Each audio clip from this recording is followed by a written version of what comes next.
ஏன்டா என்னாச்சு? என்னாச்சு? பெட்ரோல் போடுது. என்ன பண்றது? யூடியூப்ல பெட்ரோல் இல்லாம வண்டி ஸ்டார்ட் பண்றது எப்படின்னு ஒரு வீடியோ பார்த்தேன். அம்மா அந்த மாதிரி பண்ணானே பங்கு பக்கத்துல நானா இருக்கு, தள்ளிட்டு போய் போட்டு வந்துருவோமே. ஏதோ சொல்றான், எப்படி பார்ப்போம்?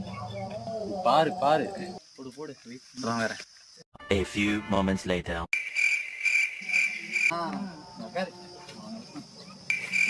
இது நல்லா இருக்கு நினைக்கிறேன். இதை விடா அதே கிட்ட இருக்கு. இதுதான் ஃபர்ஸ்டே பார்த்தோம்.